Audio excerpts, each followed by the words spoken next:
चतुर किसान का ठगों से बदला। बिहार के एक छोटे से गांव सोनपुर में रामू किसान नाम का एक ईमानदार और मेहनती आदमी रहता था। गरीबी में जीवन गुजारते हुए उसने 300 रुपये बड़ी मेहनत से बचाए थे। उसकी इच्छा थी कि वह इन पैसों से एक मजबूत बैल खरीदे जिससे खेत जोतने में आसानी हो और उसकी फसल अच्छी हो। संयोग से पास के शहर पटोरी में एक बड़ा मवेशी मेला लगा।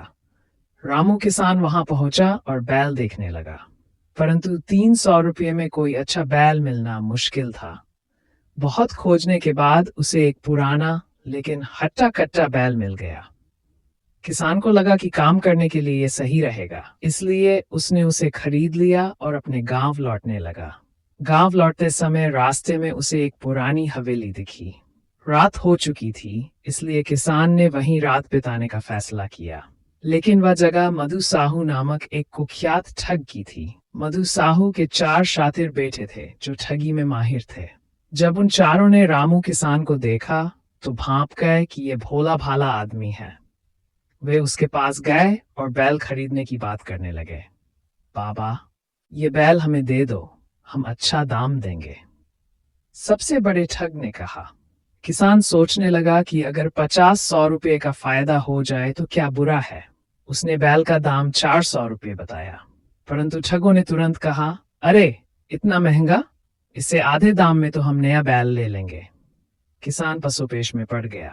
तभी ठगों ने सुझाव दिया, चल ये फैसला किसी समझदार पंत से करवा लेते हैं। किसान को इसमें कोई बुराई नहीं लगी। उसने मधु साहू के बूढ़े पिता को देखकर कहा, ताऊ जी, आप ही फैसला कर दो। बूढ़ा ठग तो यही चाहता था।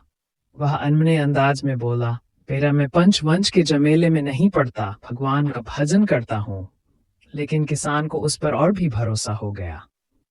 उसने हाथ जोड़कर कहा, ताऊ जी, आप जो भी कहेंगे मुझे मंजूर होगा। बूढ़े ठग ने बैल का ऊपर नीचे से निरीक्षण किया, फिर सिर हिलाते हुए बोला, देखो भाई, ये बैल सिर्फ 20 रुपये का है। रामू किसान का मुंह खुला का खुला रह गया, लेकिन अब वह कुछ कर नहीं सकता था, क्योंकि उसने खुद कहा था कि पंच का फैसला मंजूर होगा।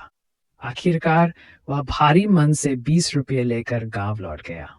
घर पहुंचने पर उसकी पत्नी सीता ने बैल के बारे में पूछा तो उसने पूरी घटना बताई। सीता ने गुस्से में कहा, तुम इतने सीधे हो कि कोई भी तुम्हें ठग सकता है, कुछ करना पड़ेगा। रामू किसान को पूरी रात नींद नहीं आई। वह उन ठगों को सबक सिखाने की योजना बनाने लगा। अगली सुबह उसने सीता के गहने और अच्छे कपड़े लिए, एक पोटली बनाई और फिर से ठगों की हवेली की ओर चल पड़ा। रास्ते में उसने एक जंगल में जाकर स्त्री का वेश धारण कर लिया। उसने घूंघट निकाला और गहने पहन लिए ताकि कोई उसे पहचान न सके। जब वह ठगों की हवेली पहुंचा तो मधु साहू और उसके चारों बेटे हैरान रह गए। एक सुंदर रोती हुई महिला को देख उनके मन में लालच जाग उठा। बेटी, तुम कौन हो? मधु साहू ने पूछा। मुझे मेरे पति ने घर से निकाल दिया है, किसान रूपी स्त्री ने रोते हुए कहा।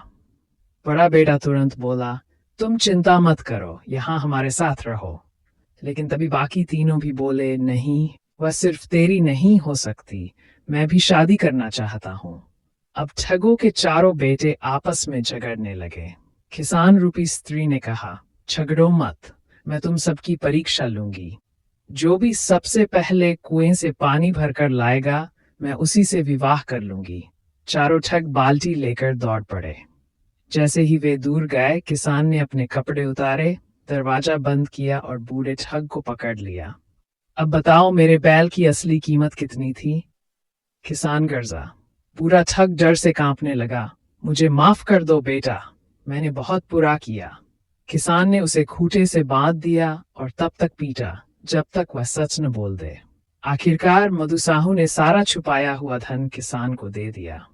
जब ठगों के बेटे पानी लेकर लौटे तो उन्होंने अपने बाप को बंधा हुआ पाया।